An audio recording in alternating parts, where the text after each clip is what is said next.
Our story begins in an alleyway where a group of thugs are trying to corner and threaten a girl. No matter how much she screams, no one helps her out of fear, as these men are the most dangerous mobsters in the area. But a young boy who is passing by tells them to let the girl go. The thugs refuse, but before they can even finish speaking, the boy delivers a powerful kick to one of them. Before the man can even hit the ground, another well-placed kick slams him against the wall, terrifying the other two thugs. But before they can do anything, the boy takes one out with a knee strike, leaving only the one who seems to be the boss.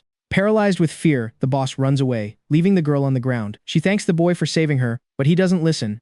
Driven by a fierce determination, he chases after the man who flees back to his hideout full of thugs. He orders everyone to take care of the boy, who, upon seeing everyone he has to face, takes off his glasses, revealing his determination to take them all down. Meanwhile, we see the boss laughing, thinking his men must have already finished the boy off. But that's not the case, because the boy has already taken everyone out. With a single kick, he bursts into the room where the boss is hiding and places his shoe on the desk. He tells the boss he'll make him pay for stepping on his shoe, but when he's about to strike, the boss realizes the boy actually stepped on it himself. Regardless, he beats him senseless. Afterward, we learn that he wasn't always like this. He used to be an ordinary student that no one noticed, and his only friend was this girl who used to tease him a lot, but in a friendly way. One day, while they were talking, a new girl arrived at school. She was so beautiful that she left all the students, including him, completely smitten. Out of nowhere, she approaches our protagonist, who wears glasses. By the way, this is Alfredo, and the girl introduces herself as Anna. She tells him that from now on he has to protect her. This leaves him confused, but he accepts, unaware that from that day on, his life would become a complete living hell.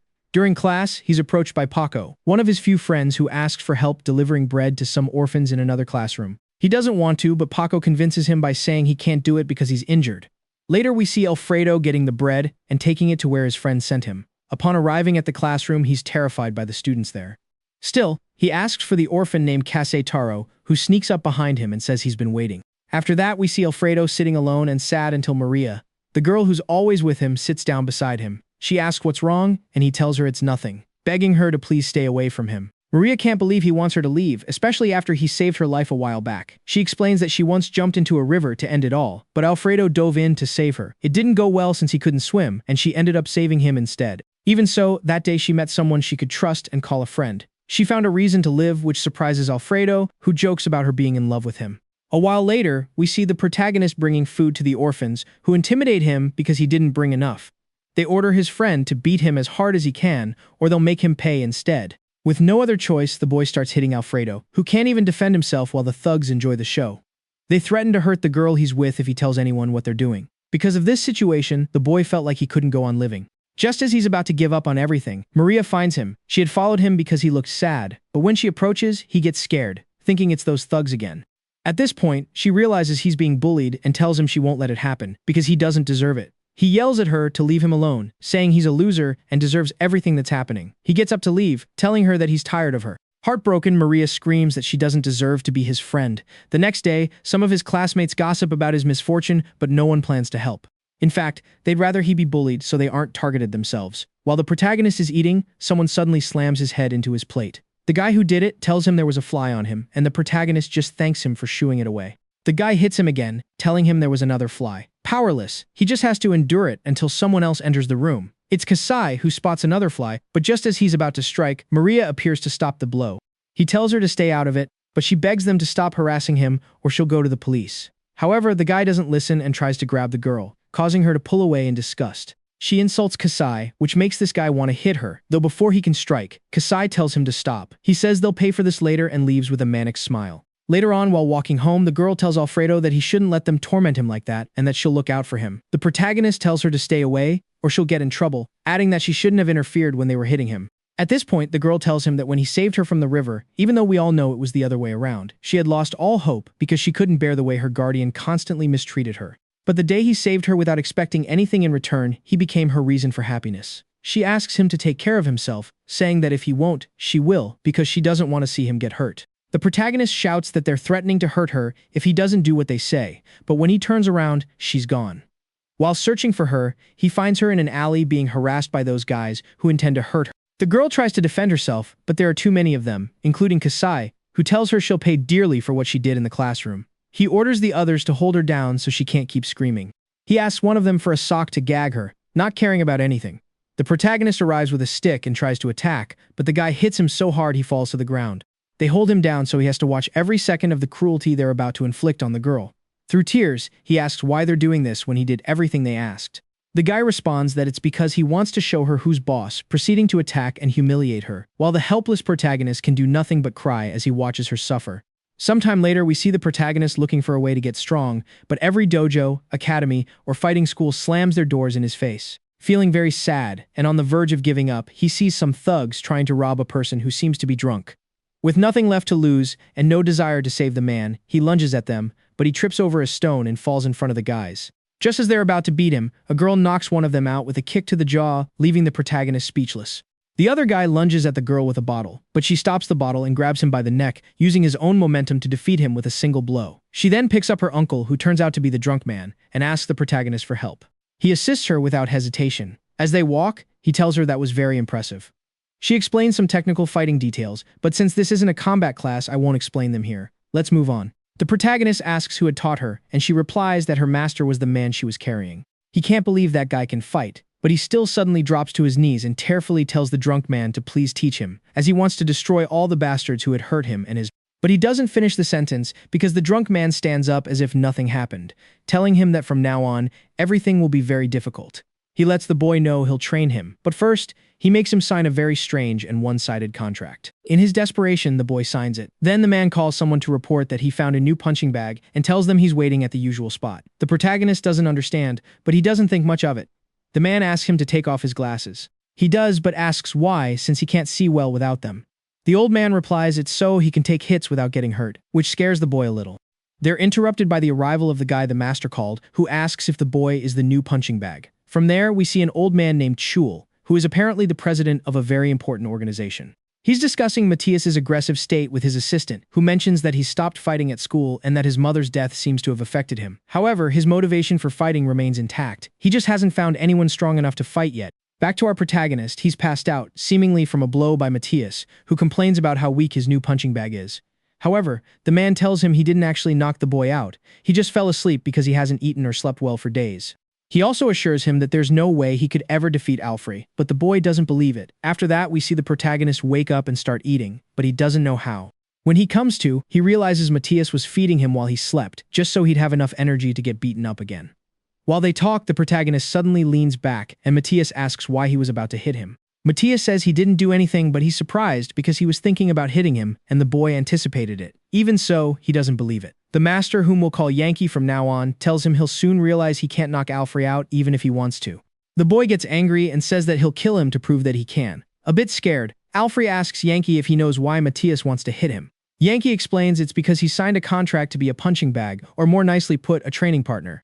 Matthias then proceeds to strike the protagonist, sending him flying, and says he's already won, but Alfred gets back up and asks Yankee if they can cancel the contract.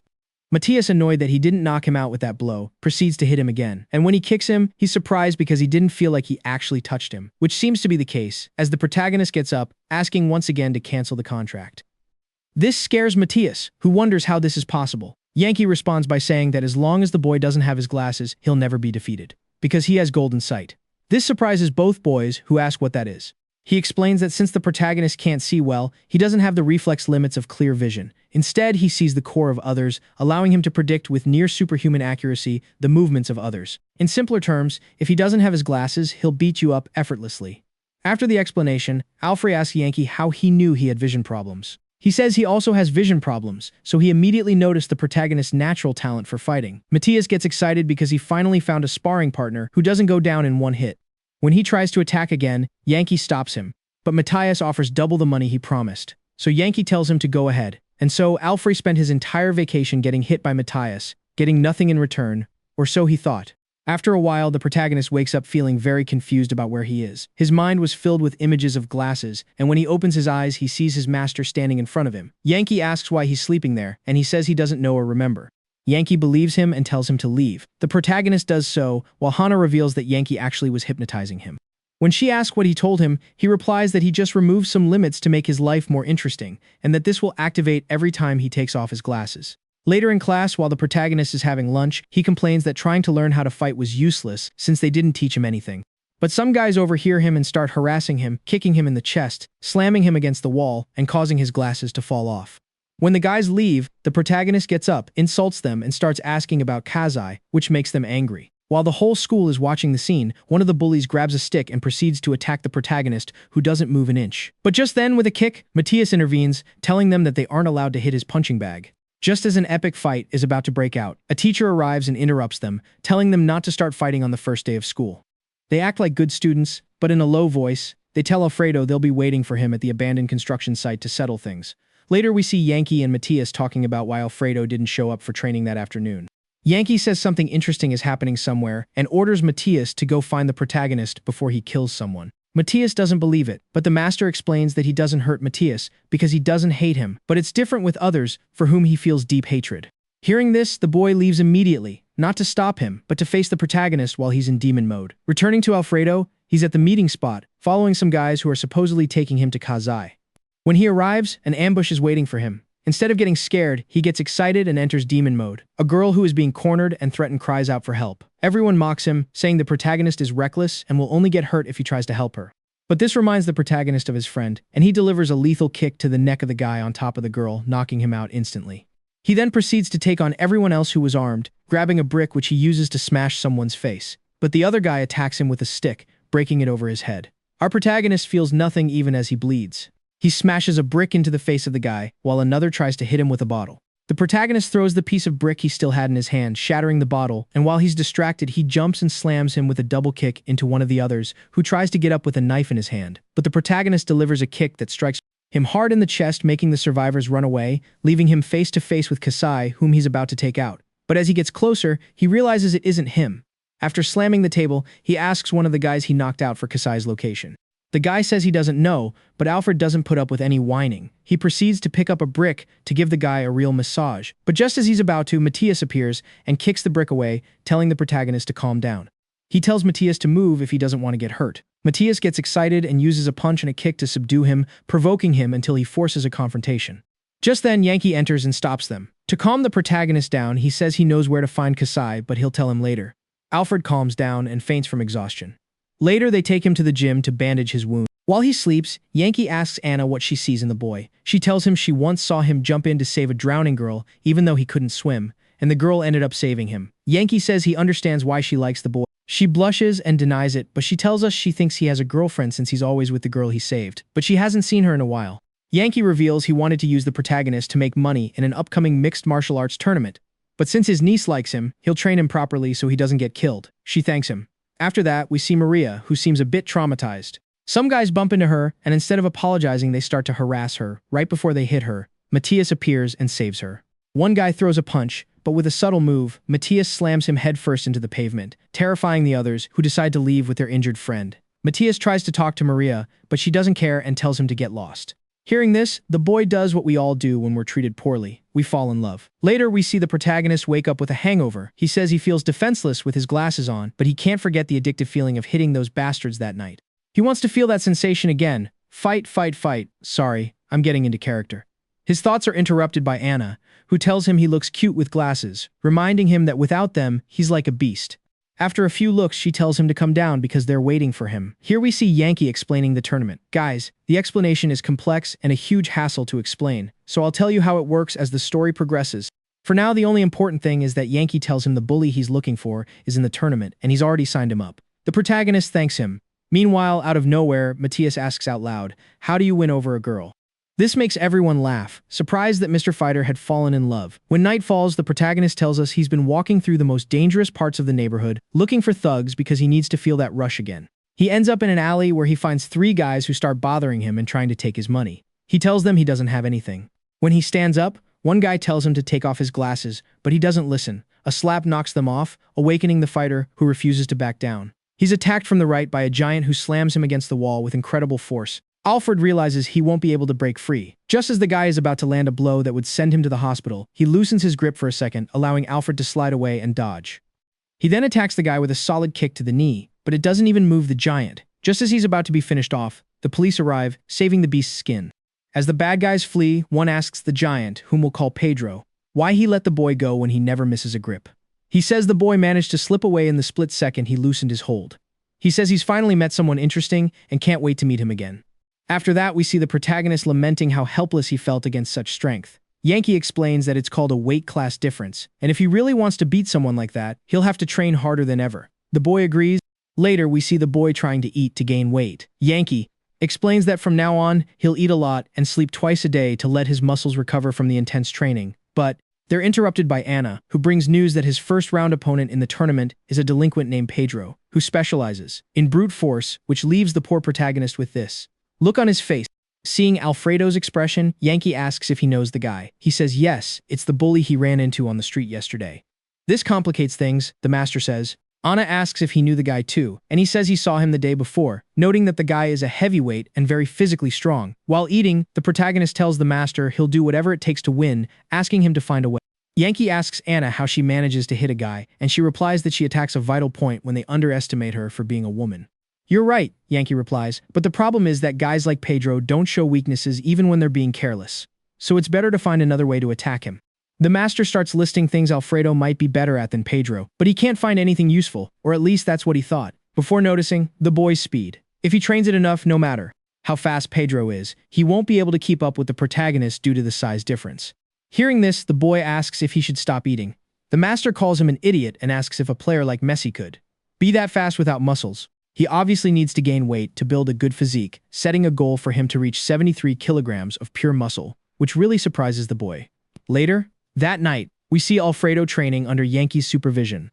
Exhausted, the boy asks his master if he'll really be able to win the fight if he keeps this up, to which he replies that it's time to get some sleep, because they'll start training again after 6 hours. Alfredo says he already slept during the day like he was told. Yankee explains that from now on, he'll sleep twice a day for 6 days because the training will be so intense it'll feel like 2 days in one. The protagonist still doesn't understand why he has to sleep so much. After calling him an idiot again, the master. He explains that human muscle is like a fine thread, and he just needs to imagine he's fighting every single one of them. Alfredo seems to understand, noting that he just has to train every one of his muscles, but Yankee tells him it's actually the opposite. What you really need to do is destroy every last strand of your muscles. What's that supposed to mean? The boy asks. Yankee explains that by destroying the muscle fibers, they heal by forming 3 new ones, making the muscles stronger and larger. And the best way to heal them is through sleep. Our protagonist finally gets it, though he asks if it'll put too much strain on his body. Yankee just laughs and says he's right. It even shortens your lifespan. Hearing this, the boy decides it was better not to ask. The master prepares to leave, but first, Alfredo asks why he has to keep using these training weights, since they make his hands hurt even with the slightest movement.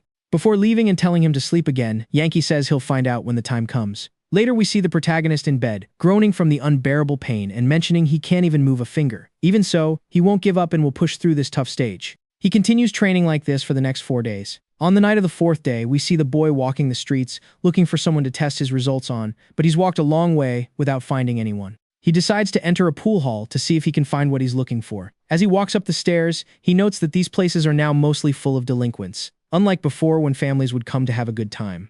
Looking inside, he starts to tremble, but he motivates himself, knowing that if he can't move past this, he won't be able to face Pedro in the tournament.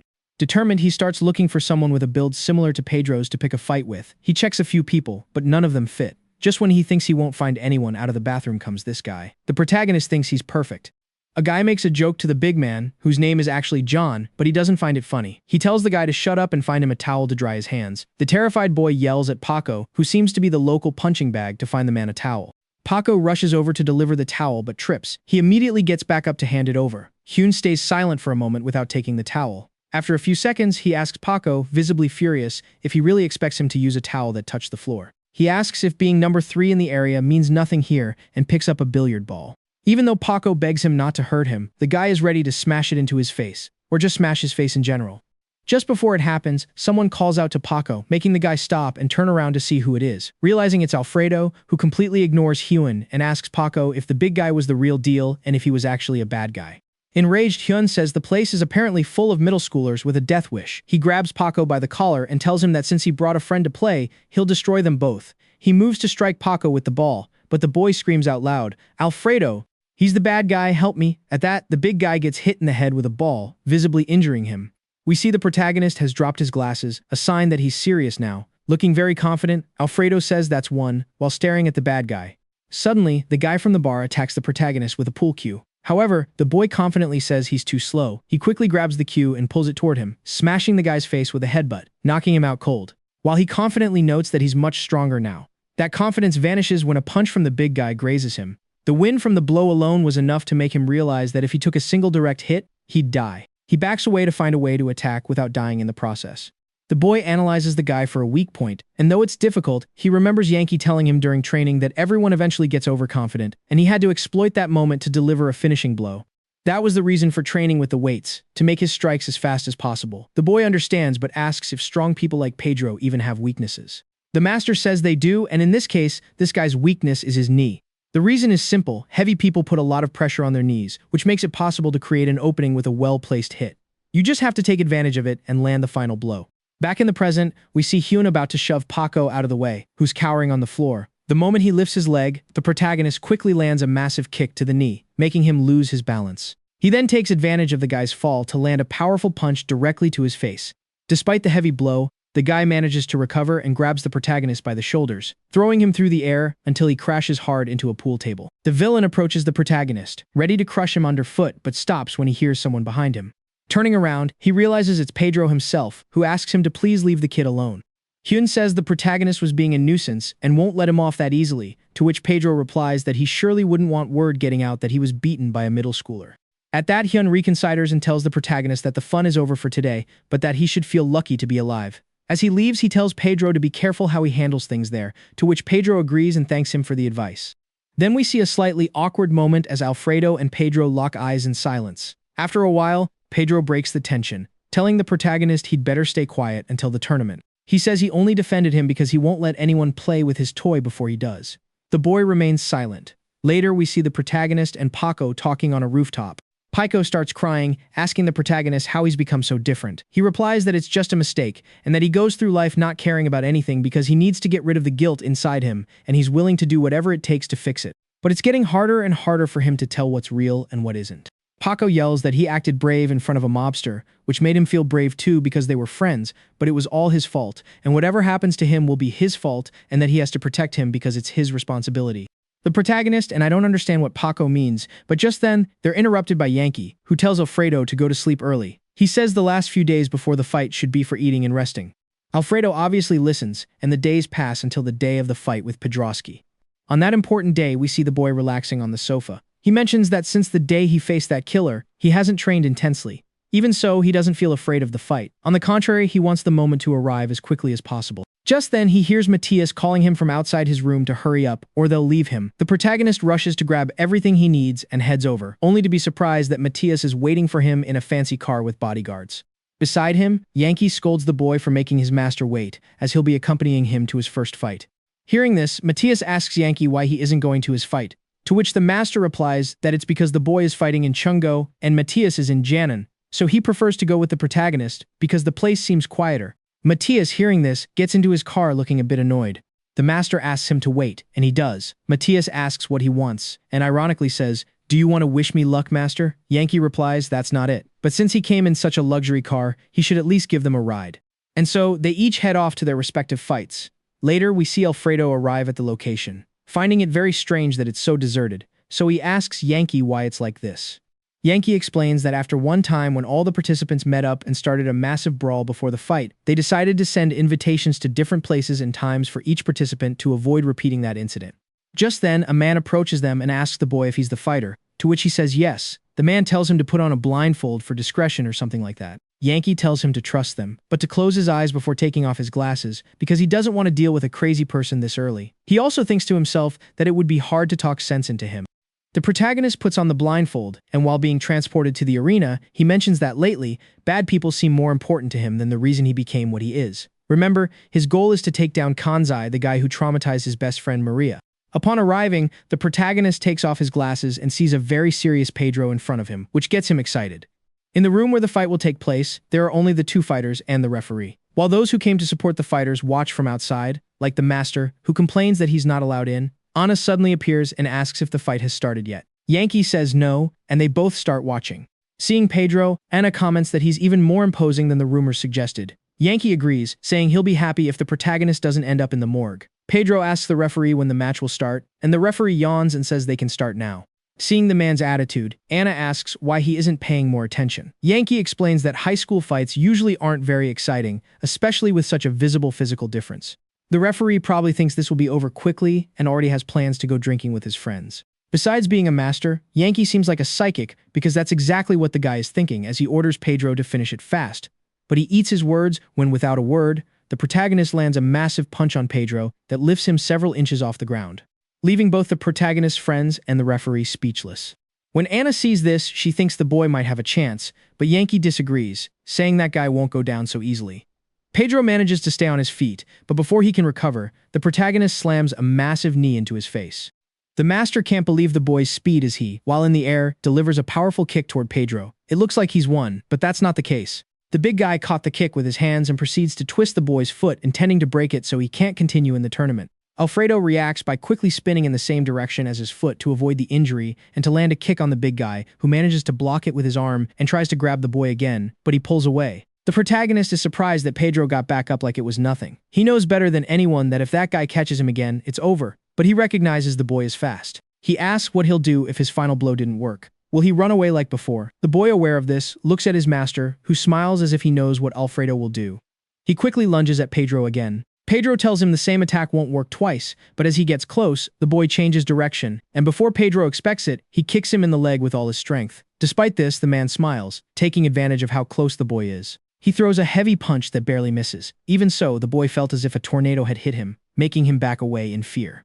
Anna, confused, wonders why he attacked Pedro's leg if the last time they fought it hadn't worked. Furious, the protagonist tries the same attack again, but this time the giant moves quickly and catches him in the act. He lifts him into the air, and then he slams him onto the ground with all his might. This leaves Alfredo badly injured and unconscious at Pedro's mercy. The giant tells the boy that weak trash like him should learn to live in fear and not try to change things. That's something that really irritates him, so he proceeds to stomp on our friend's face as he lies defenseless on the ground. Or maybe not, as we see him open his eyes like a maniac. Using the wall to push off, he lands another solid kick to the giant's leg. The giant loses his balance for a few seconds, but he still doesn't fall. The guy smiles, seeing that the fight isn't over yet. Seeing Alfredo coming at him with the same attack, he yells that he's getting bored. He raises his arms, intending to crush the boy, who seems like he'll take the hit since he's so close. A worried Anna yells for him to dodge, because if he gets hit like that, he could die. Yankee notices something that surprises him, and that was that Pedro had lost his stability. Even Pedro himself mentions that he can't feel his legs, wondering what's happening. Seeing this opening, the protagonist takes the opportunity to throw a punch with all his remaining strength, landing it squarely on Pedro's face as he collapses, shocking his companions. Anna wondered what had happened, and Yankee smugly tells her it was cumulative damage, proceeding to give her a technical lecture about a bridge or something. I'll just summarize, this happened because the protagonist hit his legs so much that they became too weak to support Pedro's weight. Anna then understood the boy's insistence on using the same attack. With the guy on the ground, Alfredo asked the referee if it was time for the verdict. In a mocking tone, the referee said apparently not, pointing to the ground where Pedro was still conscious. He grabbed the boy's leg, shouting that he shouldn't think he won just because he can't use his legs anymore. He pulled Alfredo, making him fall to the ground and end up pinned under the giant Pedro. Pedro prepared to crush the boy's head, but first he started telling his life story, something nobody cares about. This gave the protagonist time to strike his injured legs with a kick. The pain Pedro felt caused him to miss his strike to Alfredo's face, though he did land it on his shoulder, leaving him badly hurt. Yankee, who was watching the scene, smiled wickedly instead of looking worried, commenting that it was time to attack Pedro's second weak point. The protagonist, despite the pain in his shoulder, threw a powerful slap aimed at Pedro's ear, landing it perfectly. Yankee celebrates seeing the boy succeed, but Pedro realized the blow was throwing him off balance and making him lose his orientation. In response, he bit his lips until they bled to regain his composure. However, as he did, he saw the protagonist preparing a double kick aimed at his face, which caught him by surprise, but with no time to react, he was hit by all the power the protagonist put into that finisher. While Pedro flew through the air like a popcorn kernel, he wondered how he ended up losing to a weakling like Alfredo. When he hit the ground, he realized he couldn't move a single muscle, wondering if his strength wasn't enough to force a weak boy, then he was nothing. Still standing, the protagonist looked at him and said it had been a great fight before collapsing onto the mat. The referee then ended the match, and obviously the verdict was a victory for the protagonist. A voiceover tells us that on that day, the boy accidentally caught the attention of some unwanted people. Meanwhile, elsewhere, we see a mafia boss who can't believe the protagonist knocked his fighter out of the tournament, commenting that they were now the laughingstock of the nation. Then he stands up and asks Hyun, the guy from the pool hall, what they're going to do. He had asked the boss to trust him to find a good fighter, and now his fighter was easily beaten by a simple high school kid. What would he do now to make up for the incredible amount of money they lost in that fight? Pulling out a golf club, he asked again what they would do to stop being the laughingstock of the other factions. Hyun, in tears and barely able to speak from fear, begged for forgiveness, saying he'd find a way to fix the situation but pleading for his life. Begging the mobster for another chance, he managed to convince the man who ordered him to go after the boy who beat Pedro, but not before giving him a hard blow with the club so he knows he's not playing around. Back with our protagonist, we see him heading home with Anna, who says she wouldn't let him go alone because of how injured he was after the fight. Plus, she claims the master put her in charge of him. Alfredo thanks her, though he secretly thinks it wasn't necessary. At one stop, the bus gets even more crowded, which shrinks the space between them. Seeing this, the protagonist tries to keep his distance, but despite his best efforts, he can't manage it for long because his injured shoulder starts to hurt too much. Anna, realizing he was straining his shoulder, pulls his hand off the handrail and makes him lean against her, making him blush intensely. He apologizes, saying he'll try to move away, but Anna tells him it's fine and asks him to stay just as he is. Then we see the bus fade into the sunset. That same night, we see the mafia boss even angrier. Apparently, he's getting calls from other faction leaders just to mock him for losing before even reaching the ST tournament preliminaries. The guy asks a beaten-up Hyun if it's fair that he's going through this because of his idiot fighter. Just as he's about to hit him, a guy walks in like he owns the place, catching the boss's attention. The stranger tells the boss to relax, saying that at his age, the best thing he can do is rest in his chair and take it easy. It seems the dog who betrayed us to join the Wadrian faction has come home. It looks like he wants to die, the boss says. The stranger provocatively tells him that if he really wants to attack his faction and die trying, go ahead, it's no problem. Hearing this, Kion gets agitated, but the stranger tells him to shut up, saying he's only there to say hello since he was in the area checking on his new office. The boss coldly replies that they must have lost their minds if they think they can just invade his territory like that, and not to forget that they are the Great Kanghan faction. Mockingly, the stranger says he obviously knows they are the Great Kanghan faction. How could he not when all the factions have been talking about them lately? Then he tells them it was a pleasure to watch them lose the previous fight. It was something incredible, never seen before. The Kanghan faction couldn't even make it to the preliminaries. It seems this tournament will be interesting. To end his visit, the guy tells them they should just retire from the business since they've clearly lost their touch, then leaves. Unable to handle the frustration, the boss lashes out at a table, completely destroying it, and Hyun, who is still kneeling there, trembles, knowing he's next. However, before the boss can send him to meet his maker, the guy says they're close to finding the protagonist. He explains that even though he hasn't been to school and wasn't at home, they'll find him soon, because they're following a girl who was always with him. Sooner or later, we'll find him, Hyun says. The boss tells him to bring the boy there no matter what or face the consequences. The next day, as Anna returns from school, she senses something is wrong, but even though a man is following her, she tells herself it's probably just her imagination. Later, we see her arrive where the protagonist is resting. She tells him he made it to the group stage, but warns him it's no time to celebrate since things will only get harder. The boy wonders if he'll recover before his next match, and Anna tells him that according to her uncle, he will if he gets enough rest. After updating him and wishing him a speedy recovery, she goes to leave. But as she opens the door, she's suddenly grabbed by Si-eun, who had apparently been following her. He wasn't alone either. Like any cowardly bully, he brought his henchmen. He laughs while telling a shocked Alfredo that he finally found him. One of the henchmen grabs the protagonist's glasses, only to take an epic punch straight to the face. All the thugs are stunned by the boy's power. The bald guy is his next target, and he knocks his teeth out with a headbutt. Although the fight seems won, the long-haired man attacks the boy with a club, landing a solid hit and striking him right on his injured shoulder. This causes him so much pain that he's immediately knocked down. While Alfredo lies on the floor, the man takes the chance to kick him, sending him crashing into the sofa. Due to the intense pain, the boy passes out. The last we see of the two is Iseun telling his men to load them up, because they're taking them away. Meanwhile, a call comes into the office of the big mob boss. When he answers, Hyun, or number 3, as he's called, informs his boss that he has the boy and asks what to do with him. The boss thinks for a moment and orders him to break the boy's legs as a warning, since he ruined the faction's path to the tournament. After hanging up, a man tougher than anyone we've seen before enters the big boss's office. The boss calls him number 2 and asks what he's doing there. Number 2 says he heard about the ST tournament and asks what should be done with number 3. The boss replies that if number 3 can't fix things, he's a dead man. In an unknown location, we see Hyun has the kids tied up. He tells Alfredo that because of him, their faction will lose over 20 million won, not to mention his own life is now in danger because of this mess.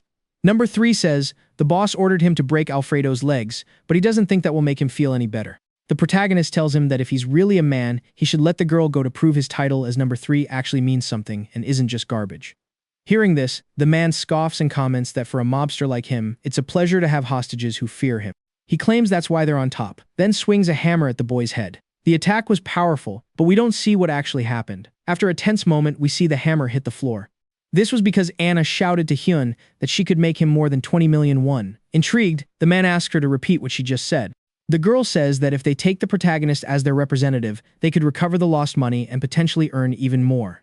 Even though they need a fighter, the man says he won't fall for such a cheap trick, especially since the boy has an injured shoulder. Anna insists, saying she'll find a way for him to recover by the next round. Hyun is about to say no, but his assistant mentions it's a good idea since they haven't found anyone else to represent them yet.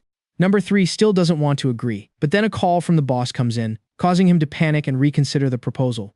In his frustration, he raises the hammer again, intending to finish off Alfredo, though once again, we aren't shown what happens. Meanwhile, at a medical center, Matthias is undergoing physical tests. He says all this isn't necessary because he feels great. The doctor says that's true for now, so they won't need the oxygen capsule or stem cell treatments yet. Remember, this guy also fought someone in the ST tournament at a different location.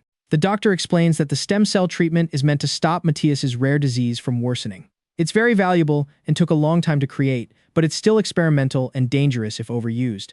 Matthias barely pays attention. Just then, his phone rings and someone informs him that they found out where the girl lives. This brings a huge smile to his face and he prepares to leave, telling the doctor he's taking the medicine just in case.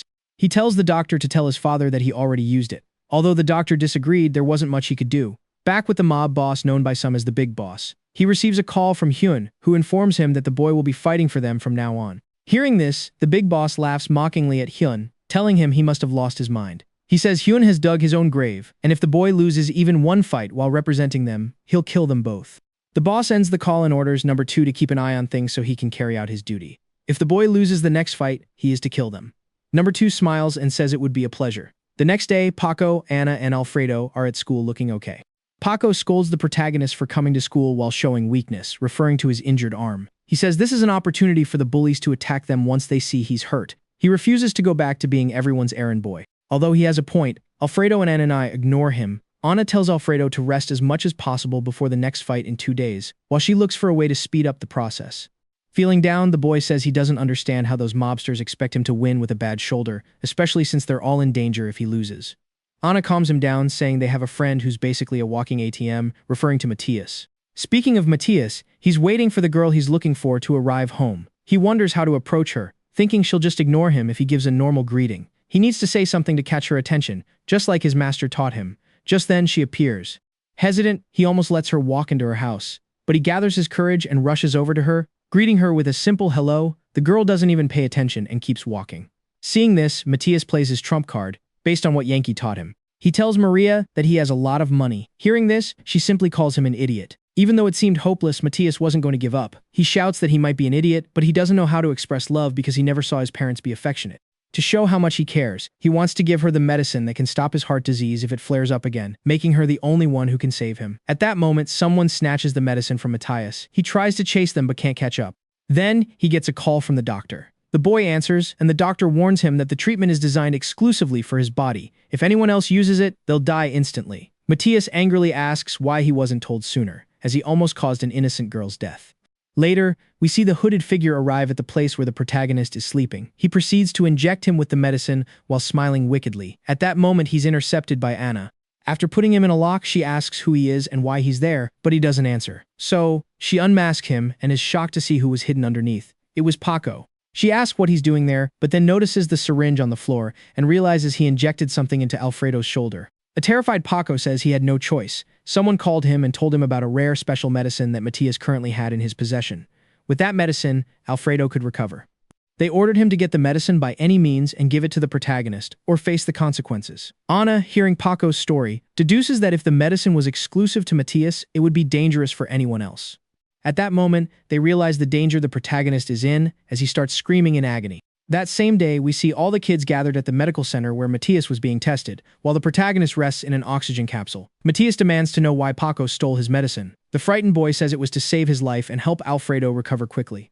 The doctor tells Matthias to calm down and pray the boy survives, because if he dies, there will be an investigation that would likely find them guilty of using experimental drugs on patients, which would be bad for his father's organization. Anna asks if the oxygen capsule will help, and the doctor replies that it will, as the capsule speeds up physical recovery by more than 4 times. They also mention that they've done everything they can for Alfredo. Now it's just a matter of waiting for him to wake up, and they'll see the results tomorrow morning. And so time passes. We see Paco watching over the boy's room all night.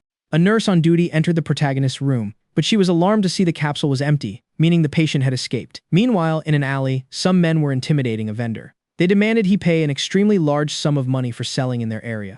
The man, through tears, told them he didn't make that kind of money. One of the guys was about to hit him but stopped when he heard a voice from a distance calling him an idiot. Turning around, the men saw it was a patient.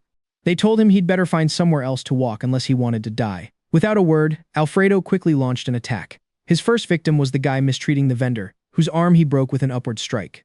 The next guy tries to hit the MC with a chair, but with an epic little jump, he performs surgery on his leg, so he'll have to use a chair, but a wheelchair. A bald guy approaches the boy, intending to hit him with a metal bar.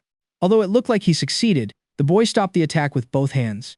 Then, he pushed off the previous guy's face to give the bald guy a facial massage, putting him right to sleep. Another thug appears with a knife in his hands, and just as it looks like he'll pierce the boy's chest, he uses the metal bar to block the attack, breaking the man's hand bones. The last one standing is stunned by what happened, and the boy seriously tells him it's time for his dose. The guy begs not to be hurt, but seeing his comrades arrive, he changes his mind and orders them all to kill him. At that moment, it looks like a chaotic fight is about to break out, but the guys hear a police whistle and decide to flee. After a while, we see it wasn't the police, but the boy who cleverly scared off the bad guys, saving the boy's life, or rather saving the bad guys from the MC. Paco asks Alfredo to come back with him since they were waiting for him. The boy goes along without resisting. Later, we see them both in another location. While the MC notices his hands are shaking, Paco asks if he's turned into a monster or something. Before Alfredo can answer, he's interrupted by Anna, who arrives worried about his well-being. She asks how he's feeling, to which he says he's more than fine, and his shoulder doesn't even hurt anymore. However, he suddenly collapses into her arms. Anna asks again if he's really okay, and he replies that it feels like his energy is being mentally drained. She mentions that it seems to be exactly what the doctor told them, making her even more worried about the boys' fight tomorrow. After that, we see two mobsters. One of them looks like number 2. He asks the other if the fighter facing Alfredo is ready. The guy responds that he's more than ready. This fighter had spent the whole week injecting things that literally turned him into a monster, giving us a glimpse of the guy Alfredo will face in the next fight. Anyway, guys, just kidding. Let's keep going. Later, we see the group at the medical center where a cool doctor tells them the boy will have to depend on some pills if he wants to extend his life expectancy. They had designed these pills just in case, knowing from their studies what the side effects would be if someone other than Matthias took them. Paco asks the doctor how serious the situation is, and he responds that it's very serious. If he doesn't take the pills, his body will drain his energy until he's in a vegetative state. Despite the problem, the only thing the MC asks is if he has to take the pills daily, to which the cool doc says yes while they work on a cure. After leaving the medical center, they head to the gym, even though Paco didn't see the point, thinking the MC should rest as much as possible for tomorrow's fight. Alfredo looked at him and said they were there to meet someone he was going to ask for help. Upon entering, Paco was terrified to see who was waiting for them. He wondered if he was there for revenge. The MC, with a smile on his face, commented that it seemed number 3 kept his word, showing us the person there, who was none other than Pedro. Pedro thanks the MC for requesting him as his representative, as that saved him from whatever would have happened to him for losing the fight. The MC told him very seriously that he didn't care about that and wasn't doing him a favor. What he needed was for Pedro to tell him why his finishing moves didn't cause any damage. Pedro understood and told him it was because his finishing attacks didn't have a strong base. Whenever he launched a finisher, his body was in the air, making his attack like an egg trying to break a rock. The MC realized he was weak, but didn't think it was that bad. Pedro mentioned it wasn't about weakness. As an example, he told him to imagine 2 machines in front of a wall. One is fixed to the ground and the other has wheels. When hitting the wall, the fixed machine sends all its impact force into the target, receiving minimal recoil, while the one with wheels receives a lot of recoil, causing less damage to the target. In short, he must use his finishers with his feet firmly on the ground. Alfredo understood what Pedro was saying and asked Anna why her uncle hadn't taught him that. Anna replied that there was no point in knowing that since he lacked skill, something that Pedro also confirmed. He said his master probably knew the only thing the boy had going for him was his speed, so he preferred to focus his strategy on hitting weak points or pressure points of his opponent. Alfredo, surprised by Pedro's great analysis of his fight, asked if there was a way to face a heavyweight that could help him win the next match. Pedro, looking thoughtful, replied that there might be a way, but we aren't told what it is. The next day, the day of the fight, we see number 3, number 2, and one of number 2's henchmen in a room where they'll watch the MC's match. A very serious and arrogant number 2 looks at June and tells him he only made it this far because the big boss had always favored him. But today, as soon as the boy loses, he won't just lose the fight, but his life as well. Number 3, despite being terrified inside, stayed calm and told number 2 that if the boy won, it would only be fair for him to become the new number 2. This comment upset number 2's henchman, but the boss calmed him down because they shouldn't kill him prematurely. Just then, the big boss enters the room. He had overheard his lackey's bets and found it quite interesting, giving him even more reason to watch the match that was about to begin. However, they were surprised because they hadn't even settled in when number two's henchman said the fight seemed to be over already. Flashing back to a couple of hours before the fight, we see Pedro and Alfredo seemingly finishing their training. The boy asks if what he learned will work in the fight. Pedro replies that maybe it will, since he's now throwing punches with his foot positioning in mind. Pedro wondered to himself where Yankee was when he needed him. The giant tells the boy he seems like a different person. When he saw him in the alley and during the fight, he looked like a beast, but now he just looks like a weak, scared kid. Alfredo, a bit surprised by the question, responds that when he takes off his glasses, he really is a different person, as the murderous thoughts swirling in his head while wearing glasses turn into actions when he takes them off. Although Pedro doesn't fully understand what the boy means, he sincerely hopes he doesn't turn into a complete monster. Expressing curiosity about why someone so fearful would join a tournament for criminals, Alfredo was silent for a moment and then said, "I need to get revenge on someone who hurt someone special," ending the conversation. After that, we cut to the moment where the MC was knocked down by this big guy. Meanwhile, the spectators are shocked by what happened. How could the MC have lost so quickly? Not even the referee understood what was going on. The match hadn't even lasted 5 seconds, and it was already over. He's about to end the fight, but suddenly, the MC stands up.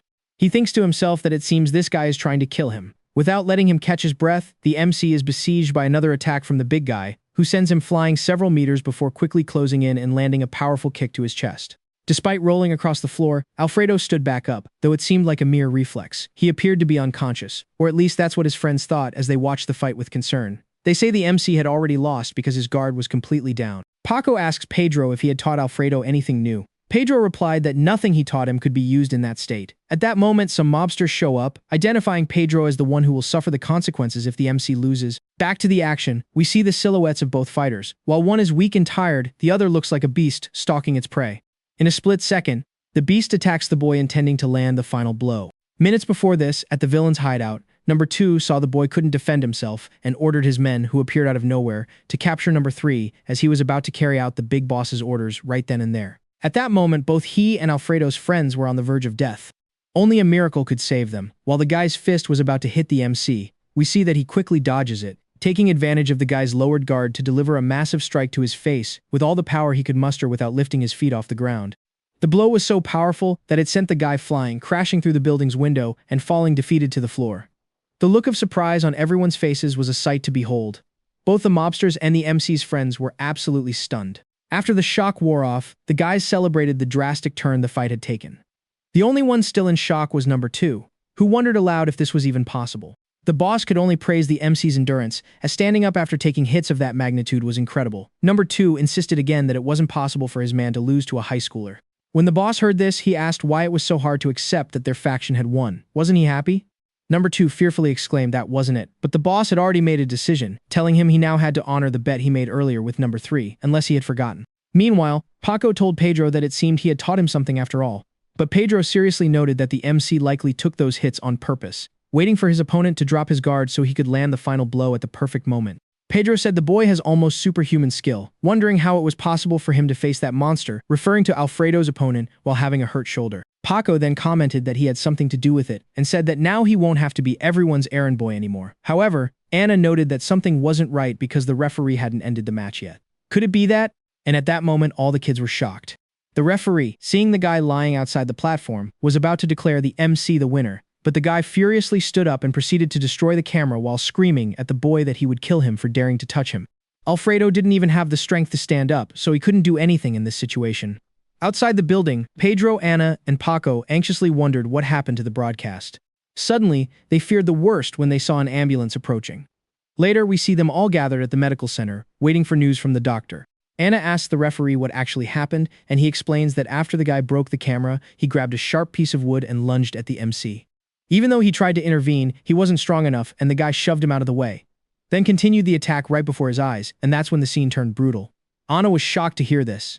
A distressed Paco imagined how badly the boy must have been hurt. The doctor then came out of the room where the MC was, delivering the bad news. He had done everything he could for the boy, but told them they should go in and see him. When they reached the boy's bedside, everyone was shocked. Even Anna collapsed, but it seemed to be out of relief as this wasn't Alfredo.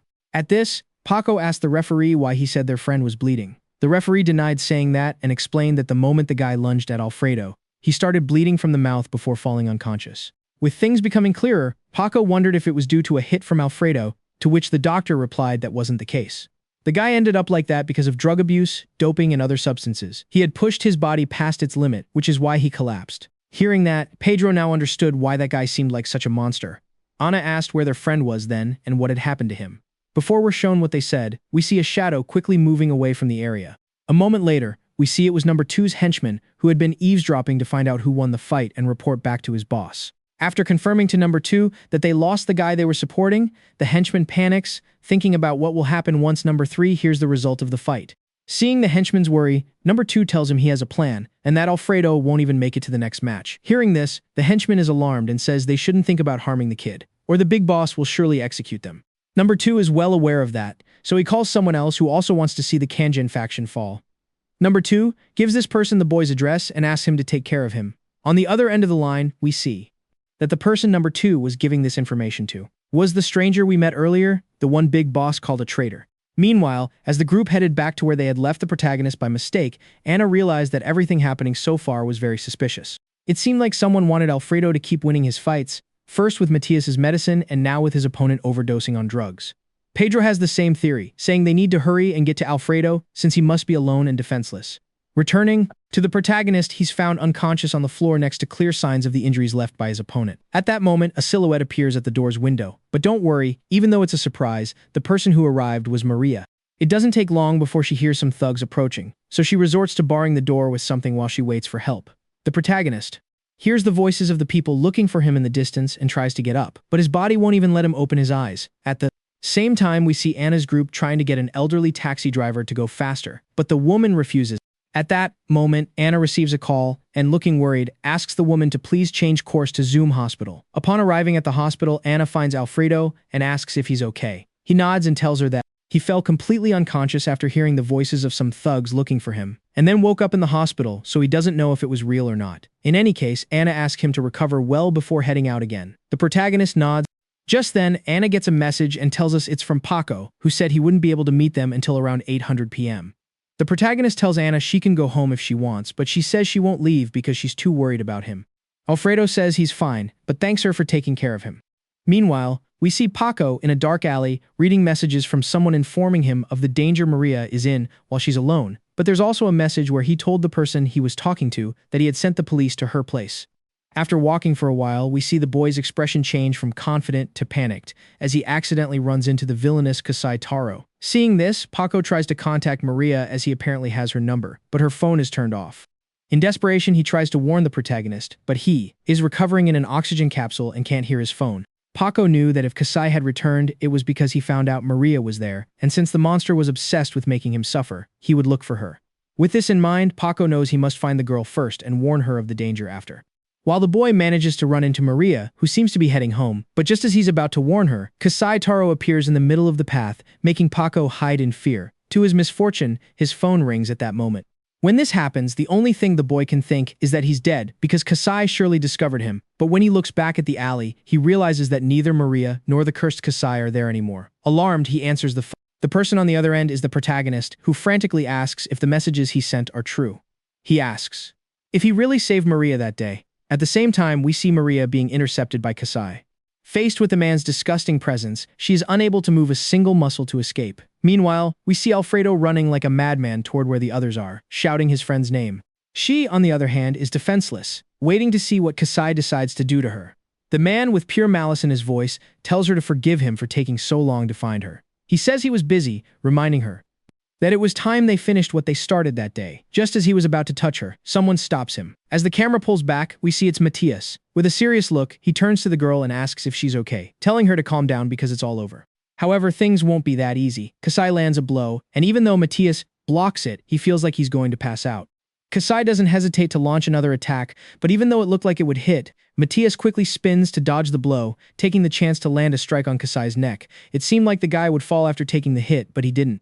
He recovered from the blow and grabbed Matias by the hand only to land another blow to his chest, which the boy blocked again.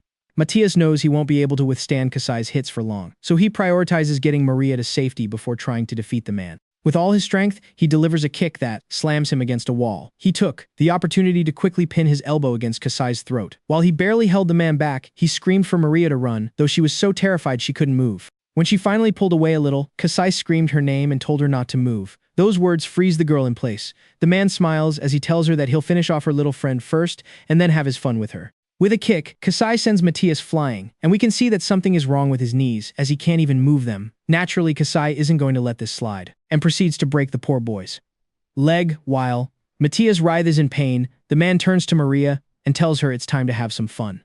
When he goes to grab her arm, something stops him. Looking back, he sees Matthias clinging to him as best he can.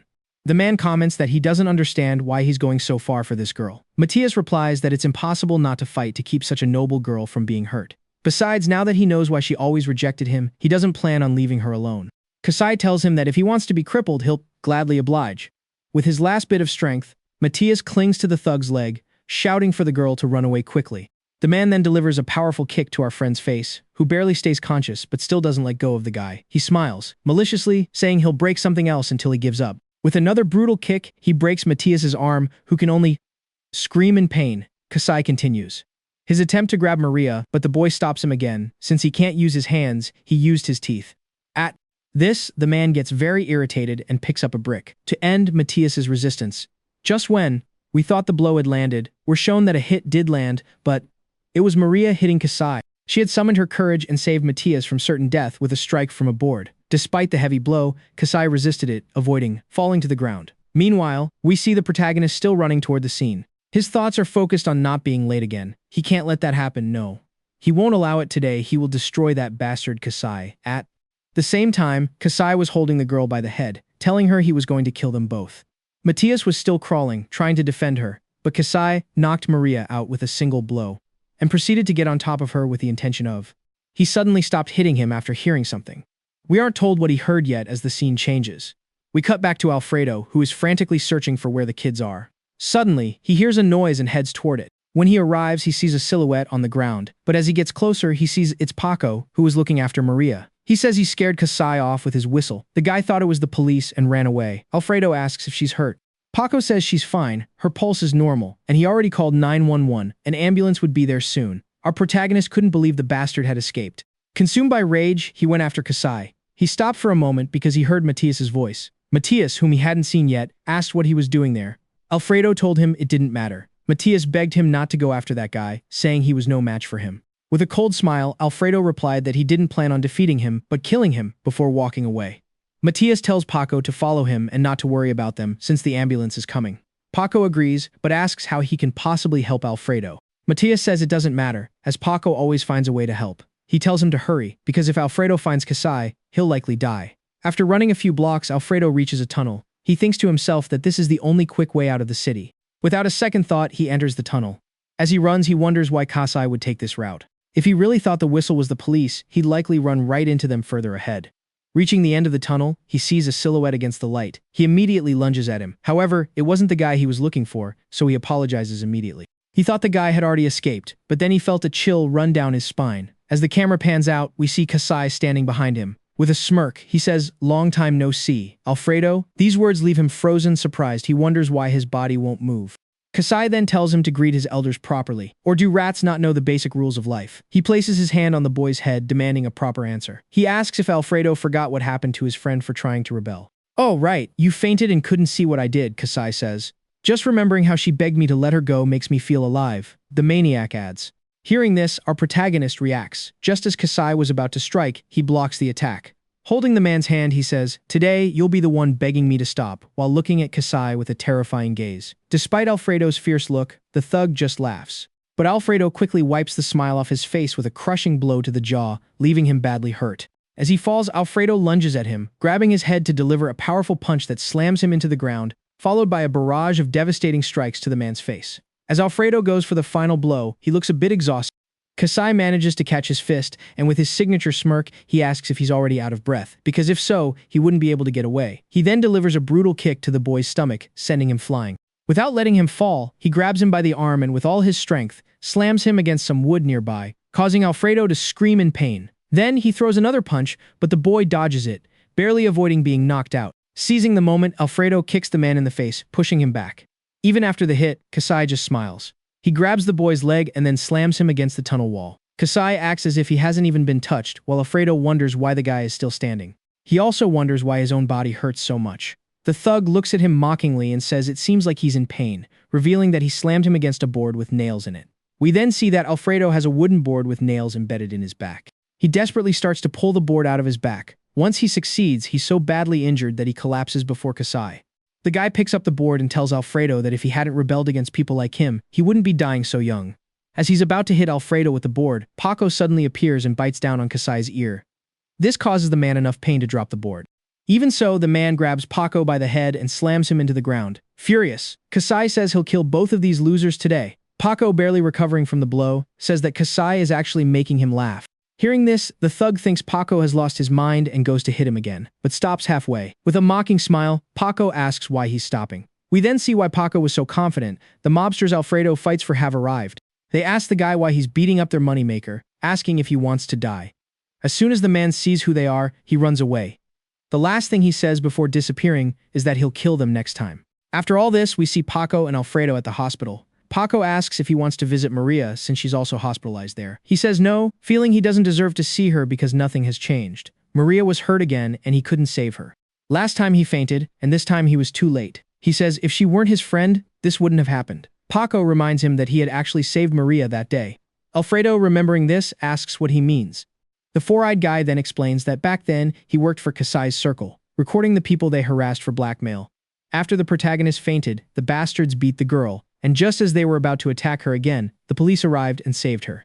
The police had arrived because he had tipped them off, but he hadn't said anything before out of fear the bad guys would find out and retaliate. Hearing this, Alfredo is shocked. A nervous Paco asks him not to be mad, as it was all he could do. Alfredo, with tears in his eyes, thanked him, saying he couldn't thank him enough as his voice cracked. Paco told him he didn't deserve so much gratitude, mentioning that he was going to see Matias, who was also hospitalized there. Apparently, he could no longer participate in the ST tournament, and Paco wanted to keep him company since only his employees had visited him. Alfredo asked why he was there, and Paco replied that Matias had been trying to get with Maria, noting how hard it is to compete with a rich kid. Alfredo didn't really understand and said he'd go along to see the guy, as he had a few things to ask him. A few minutes later, they reached the receptionist. Paco asked if they could visit Matias since they were his friends. The nurse said yes, but asked them to write their names and numbers on the form first. The protagonist told them he'd go on ahead.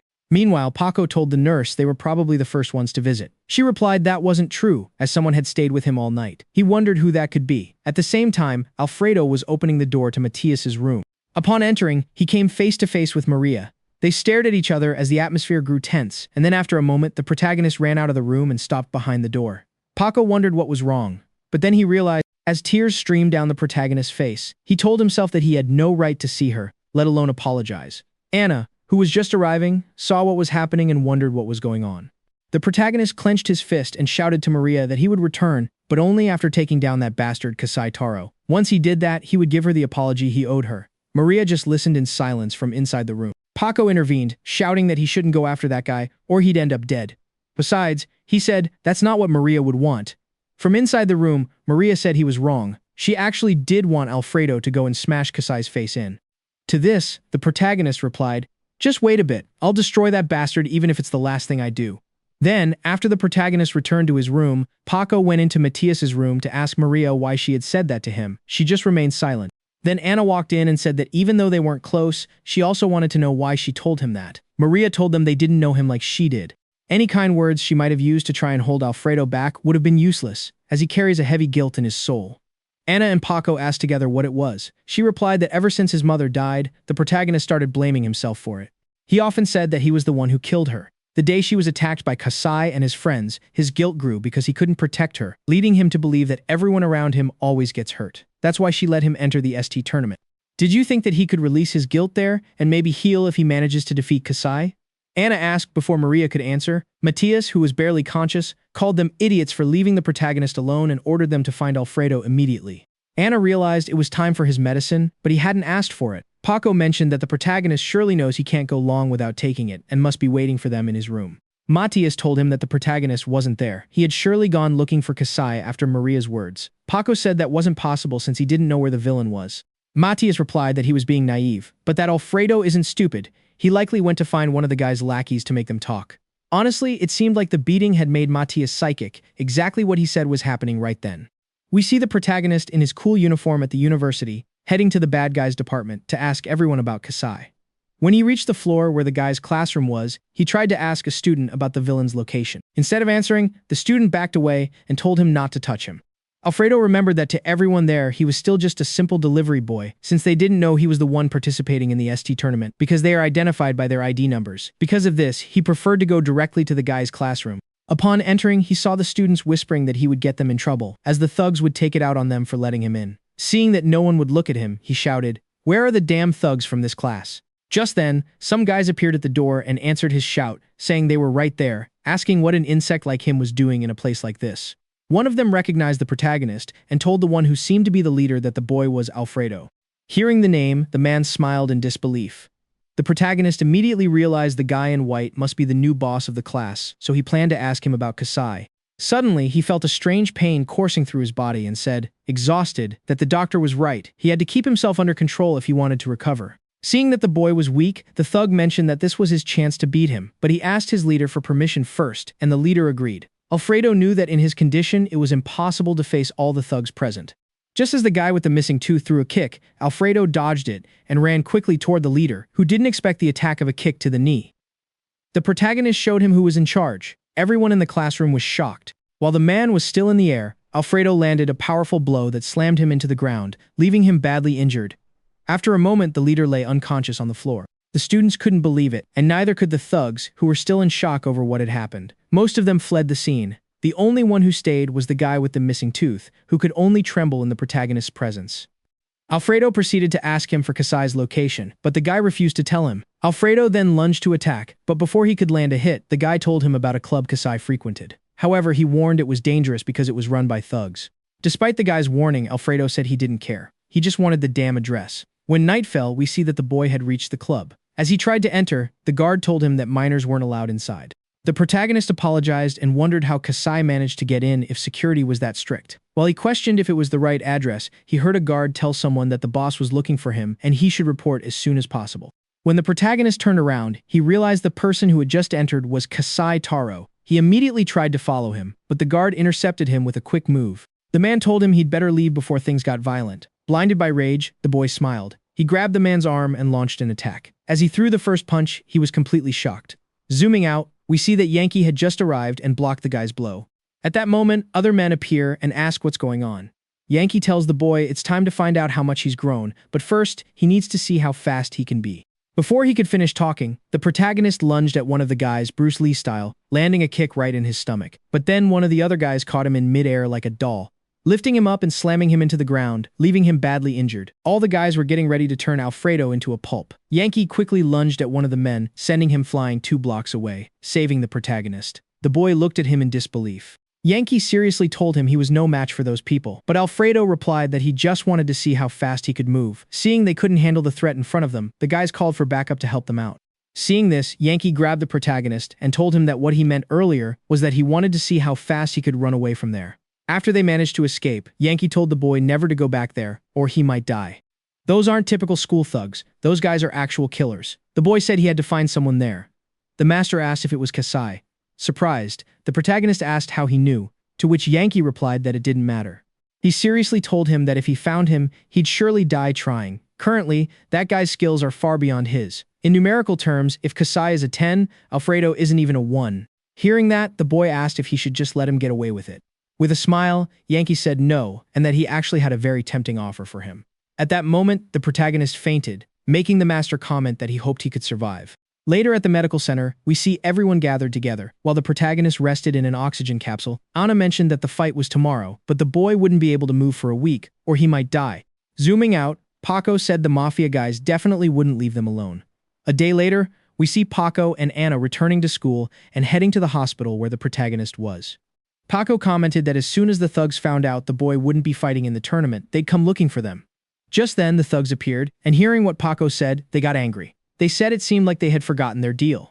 Anna told them the protagonist could fight in the next round. One replied that he couldn't miss this fight. His faction had tripled their bets on Alfredo, and if they lost, they'd have to kill everyone. He then ordered his men to find the protagonist and bring him over. Paco tried to persuade them, begging and trying to explain Alfredo's situation. However, the man didn't listen and threw him to the ground. Just as the subordinates were going after the boy, Anna received a notification on her phone. Out loud, she told them to wait, and with a smile, she assured them that Alfredo would fight for them in the next round. Paco, still on the ground, asked her why she was saying that when she knew it was impossible for him to recover with only 2 hours left. The thug said the same, reminding them what he'd do if they were lying. Paco whispered to her not to lie to these guys, because if they got angry, they could kill them right there. Anna stood by her words, telling the mobster that if Alfredo didn't fight in the next round, she would give herself up to be his servant. Thinking about what he'd do with her, the man accepted the deal. Before leaving, he asked to see the current condition of his fighter. The girl agreed to take them to see the protagonist. Seeing him in the oxygen capsule, the man got angry. He grabbed the girl by her shirt and asked if this was some kind of joke to her. Did she really think he'd fight today while badly injured? He told her she'd better prepare to pay her debt. Angry, Anna knocked his hand off her uniform and told him never to touch her again. If she said the boy would fight, then he would. The man, seeing this, asked if she'd gone crazy. Furious at her attitude, he swung a punch at her. But just before it hit, she showed him her phone. When he saw it, he was completely shocked. Suddenly, he started laughing, and the scene ended there. After a while, we see Paco looking at what Anna had shown the guy. He realized it was an announcement saying the match between Matthias and Alfredo wouldn't happen because Matthias had withdrawn due to injury. Relieved, Paco said they'd never been this lucky, though he was still worried about having more trouble with the Mafia before the next fight. Anna said it was unlikely, and thanks to Matthias, they had some time. What really worried her was Alfredo returning to school, since he had defeated the school's #1 in front of everyone. Paco also seemed a bit concerned. Sometime later, we see Alfredo returning to school. Anna asked how he was feeling, and he replied that he felt great. His body felt light, and he was in better shape than before. Anna went quiet and seriously noted that someone had been following them for a while. Hearing this, the hidden person came out and apologized for bothering them. He introduced himself as the boy who used to bring lunch to the previous #1, and since Alfredo was the new #1, he wanted to bring him his lunch. The protagonist said it wasn't necessary, as he wasn't a bully like the others. Despite his words, the boy in glasses practically forced him to accept it. Paco explained that the guy just wanted the protagonist to protect him from other bullies, which is why he was giving him his lunch. Alfredo said it still wasn't necessary. Paco intervened again, mentioning that according to the rules of being a bread runner, if the protagonist refused the bread, the kid would be severely punished by the former #1. The boy begged him to accept, while Anna couldn't believe what she was seeing. Suddenly, a hand grabbed the boy by the neck. Zooming out, we see a new bully asking him if he was more afraid of the protagonist than him. Seeing him, Paco surprisingly noted that this guy was the leader of the upperclassmen bullies. The guy dropped the small boy to the ground and asked someone approaching why this kid didn't respect him. The person approaching was the former #1, who apologized and said he'd do better next time. The arrogant newcomer yelled at the boy on the ground, asking where his lunch was. The terrified boy gathered his things, asking him to wait. The man, who we'll call Fernando from now on, told him to hurry up, or he'd pay dearly for trying to betray him. The boy approached the guy, trembling with fear. He looked back at the protagonist, who was watching everything, making Alfredo feel bad for him. Just as Fernando was about to hit the delivery boy, Alfredo shouted for him to bring his lunch quickly. Hearing this, the boy ran to give the lunch to the protagonist, ignoring the other bullies. He thanked him from the bottom of his heart for saving him. While they talked, we see someone hidden holding a bat, thinking he'll take this chance to defeat Alfredo and become #1. Getting closer, we see it's the guy with the missing tooth. He launched an attack, and because the protagonist was distracted, he didn't have time to react. But before the bat could hit, Anna suddenly appeared and pushed him several meters away, sending him rolling across the floor until the new bully stopped him with his foot. The new bully, who I'll call Jorge, couldn't help but be attracted to the girl. Seeing her do that made him interested, and he proceeded to ask for her name in the most maniacal way possible. The response he got was a low kick from the protagonist. Paco cheered, but not for long. With a slight movement, Jorge made the boy's leg bounce back. Then, taking advantage of him being in the air and landing a massive kick that left him badly hurt, Anna screamed Alfredo's name in desperation. The guy told the MC, who was lying on the ground, that he'd deal with him later. For now, he had a new girl to play with. He approaches Anna and asks her again in a nasty tone what her damn name is. A defenseless Anna couldn't even move, but before Jorge could touch her, a hand stops him. And of course, it's Alfredo, who with a calm expression tells him it's too late to regret it now. Overly confident, the guy tells the MC that's no way to talk to his superior. The boy responds that he'd never treat a piece of trash like him as a superior, preparing to land a heavy blow. Before he can even throw a punch, Jorge grabs him by the shoulder and throws him hard to the ground, telling him he's way too slow. Before hitting the floor, Alfredo moves quickly, catching Jorge by surprise and landing a massive punch to his face that lifts him off the ground. The guy manages to stop his fall despite the impact. He smiles and says he didn't expect that, but if the kid wants to play, then the game is on. Looking up, he sees Alfredo charging at him with incredible speed. Suddenly, Anna gets in the way, and though we don't understand why at first, we soon see she didn't want the MC to fight because a teacher had arrived. The teacher scolds them and asks what's going on. Jorge says it's nothing, claiming he just saw his classmates were hungry and got them something to eat. Anna adds that it's true, pointing to Alfredo, the delivery guy, as proof. Alfredo didn't understand what was happening and asked her why she did that. Later, as they left school, he asked Anna directly why she had covered for that bully. She replied that she had no choice. They couldn't get into trouble if the MC wanted to keep fighting in the ST tournament. Paco mentioned that she was right. The tournament has a strict rule against fighting outside of it, or they'll be disqualified. They've been lucky so far, but it was better not to push it. As they walk, the boy says they should stop going to school then, since that's where people look for trouble, also suggesting they should stay away from him so they don't get hurt. Since no one replied, he looked back, realizing his friends were gone. But don't worry, they were just lagging behind because a guy was confessing his feelings to Anna. Even though the MC doesn't understand, it catches his attention that she pointed at him. When he gets closer, the boy on his knees apologizes to Alfredo, saying he didn't know she was with him before running off. The MC, a bit confused, asked why he apologized. Anna bluntly told him the guy had confessed, and she told him she was the girlfriend of the school's #1 just to get him to leave her alone. A bit intimidated, he asked why she did that. She didn't answer, only saying they had to stay together, now so people wouldn't find out it was a lie and start bothering her again. Paco agreed, saying he wouldn't last a month without the MC. So Alfredo's suggestion to stay away was quickly forgotten. Suddenly, a black van pulls up and takes the MC by surprise, pulling him inside and driving off, leaving Paco and Anna completely stunned. The kidnappers say the boss will be happy because he can finally hurt the Kang Han faction after betraying them for the Wanryong faction. One asks what they'll do to the kid, and the other says they'll break a few bones and tendons so he can't compete in the ST tournament. A few hours later, we see the MC regain consciousness.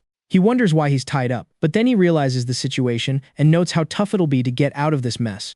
Suddenly, he hears some guys telling them to get him out of the car, but then he hears them calling for backup because they're being attacked. After a while, someone removes Alfredo's blindfold. Opening his eyes, he sees Hyun, who says he was scared of losing his moneymaker. The master tells them to save the greetings for later. Alfredo asks how they found him, and Yankee explains that Anna called them both to tell them what happened. Luckily, the Wanryong clan isn't that big in this city, or who knows what would have happened. As they get out of the car, we see they've taken down several guys, but more are coming. Yankee tells the MC to get out of there fast and avoid trouble while still in Wanryong territory. Although Alfredo offered to help, the master yelled at him to leave, saying this wasn't his business. A bit later, we see the kid walking home, thinking about taking a bus to get there faster. Just then, he hears a girl scream for help. While his morals tell him to go, he remembers his master's words and realizes he hasn't taken his stem cell detox pills. He decides it's better to ignore the scream. Then we're taken to where the screams came from, seeing the scene that started this story. The girl is being cornered and threatened by this guy, whose identity we know, though I haven't named him yet. Just as he's about to do it, the protagonist appears and interrupts them, and we know what happens from there. Meanwhile, in another location, the MC's friends are worried about him. Paco wonders if he's really okay, and Anna says she's sure he is, especially since he texted that he was taking a bus to get home faster. Paco is still worried. He couldn't give the MC his pills, so if he gets into a fight, he could end up unconscious or worse. A confident Anna says Alfredo surely knows that and definitely won't get into any trouble, but she couldn't be more wrong. The MC is taking care of the bad guy's thugs, and finally, he deals with the stranger by giving him a kick to the face for stepping on his shoe, even though we all know he stepped on it himself. After that, we see the MC exhausted in an alleyway, mentally apologizing to his master for not listening. He felt like his body was breaking and was about to collapse. Just then, a voice tells him to stop. Turning around, he sees the stranger with more men and a metal bar, telling him he just signed his death warrant. At that exact moment, the boy collapses to the ground. The stranger tells him it's better not to play Superman in real life as it'll lead to an early grave. He proceeds to hit him with the metal bar, while the boy had already given up and just hoped the attack would end quickly. But right before the blow lands, the big boss himself stops it, proceeding to break the weapon. The stranger mockingly asks the big boss what he's doing there, wondering if he really came all that way just to hand over his position. The beatbox replies that even if he's forgotten, this entire city was Kang Han territory before the betrayal. If you're only here to admit defeat, then hand over the kid. He needs to pay for the trouble he caused me, says the stranger. The beatbox tells him he won't do it, as the boy is currently his greatest treasure, and tells the stranger he should just leave.